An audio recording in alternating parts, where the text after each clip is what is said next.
It is with great honor that I accept this award. It took very little effort on my part, only pattern recognition and a sharp tongue and a snazzy accent. God-given gifts they are, along with good genetics, and thank God I was born with a penis. Long live the Wang wisdom. I should put that on a t-shirt actually, although I don't think any accompanying pictures for that slogan would go over very well. Oh, by the way, for all the new people, hello and all, you guys do realize I have merch as well, yes? Featuring a Prussian Iron Cross-inspired spoon platoon, thanks to my fans for the slogan, it's pretty funny, and a Norse-inspired one featuring my I apologize for nothing catchphrase, which I definitely did not steal from Hedonism but from Futurama. But anyway, enough of that. Sweet Baby Inc., man, the wokies, the peddlers of the DEI, are now rattled on the ropes, and man, the desperation is giving me all kinds of giddy in my tummy. It's very amusing. Because now there has been yet another attempt at a hit piece against Brutus, the creator of the Steam tracker, this time from Game Developer, written by one Bryant Francis. Let's have a look at his Twitter account. Oh, would you look at that? Pronouns in the bio. Every time. Every bloody time. You know, I don't care what anybody says. This is a cult symbol at this point. I'm telling you guys, the pattern recognition and the code. Like, who was it that said on the Twitter that this is so scripted? It's like PvE. Because that was brilliant. But anyway, I honestly feel like I'm not even talking about humans anymore here. This is a scripted boss fight at this point. Why are Valve and Discord permitting harassment against Sweet Baby Inc.? Now, before we even bother with the article, no, of course not. They do not mention the fact that Sweet Baby Inc.'s own employees were harassing Brutus, coordinating to get his Steam account cancelled. Oh, no. For you see, that would require being honest, and that is never the intention with these kinds of wankers. I think V said as well in a previous video, and I really like how he phrased it, these kinds of tactics in terms of the mob, this is like flexing the muscle to see who has reputation. Problem is, the muscle now has greatly atrophied and they aren't exactly the knockout punches they once were. And like I said before, when Mercante was whining at the camera going, "Get some new material, you've been making the same joke for 10 years. Loss of them is the fact that they've remained the same joke for 10 bloody years, which makes it far more noticeable this time around. But let's be real, there is no point going over the article because it says the exact same thing as the Kotaku one, which means these people are all insane and reading from the same hymn sheet, as Arch pointed out as well. But there is a doubling down in this one that, honestly, I find kind of weird, so I'll show some of that to you guys.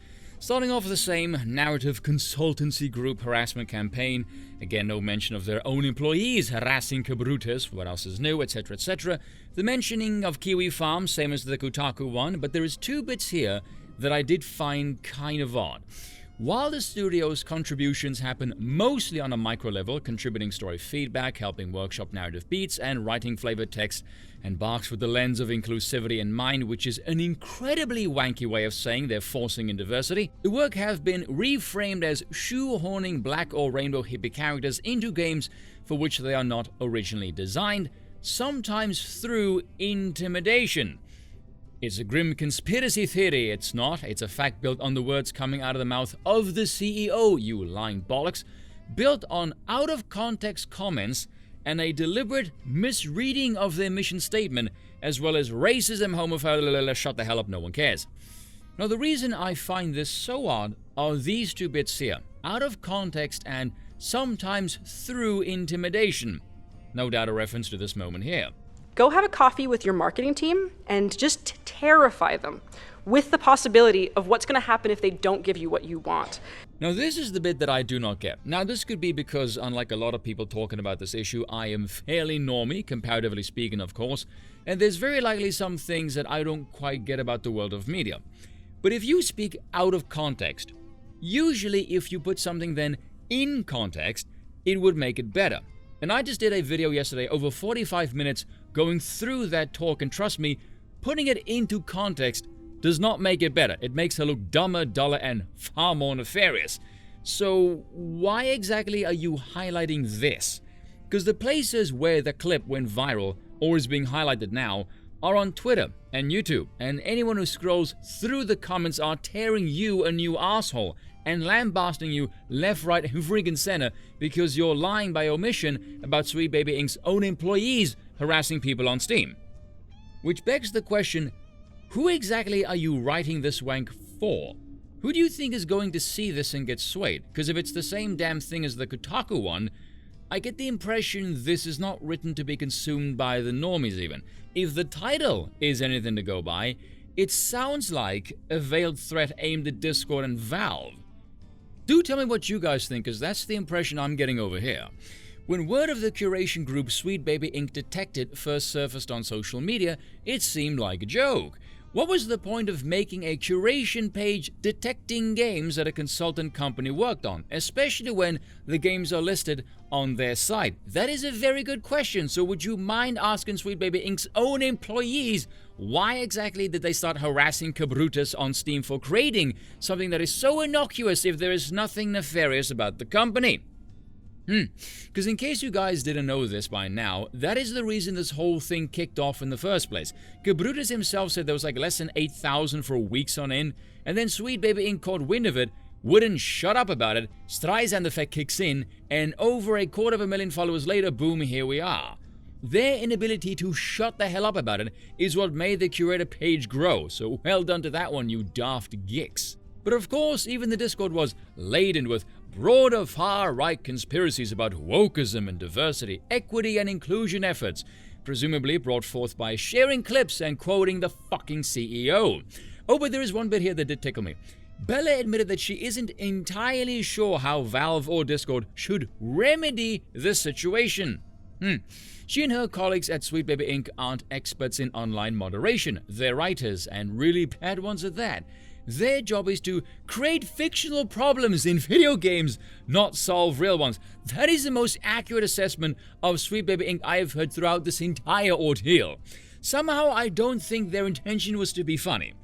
Like I said yesterday, they can only be funny by accident.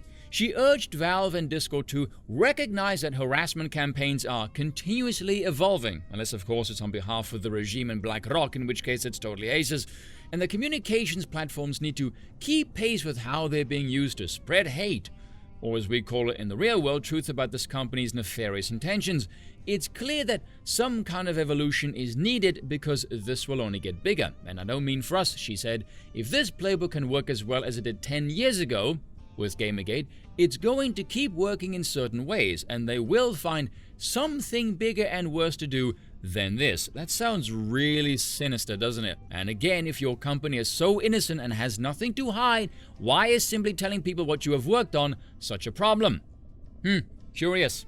Steam and Discord are two powerful tools that connect players and developers on a daily basis. Their policies should be engineered towards fostering better connections and even giving players space to voice their dislikes about a game or the video game industry as a whole. You mean up until they give the middle finger to your politics, in which case you narcissistic cretins will get your knackers in a bunch and scream your pre-programmed words. And by the way, this entire fiasco, not just Gamergate or gaming, no, culture in general, for probably well over a decade now, the ire of all of this can be summed up in one sentence. Excuse me, love, could you fuck off? That's it. All gamers want, ultimately, is to be left the fuck alone.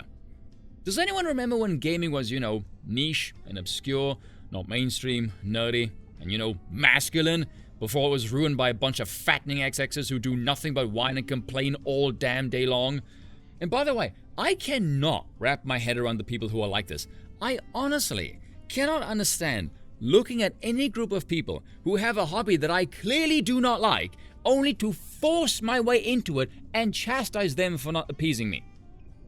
That is a level of narcissistic asshole that I legitimately cannot comprehend.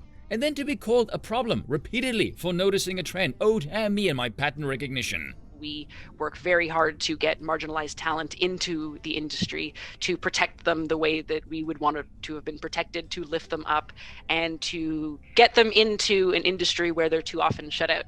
And basically, I think to take over in the hopes that some really dope people will be able to lead into kind of a new era for an industry that's been kind of, the same way too long. But we can't expect God to do all the work. More whiskey is needed to deal with all of this. Cheers for watching, and once again, I apologize for nothing.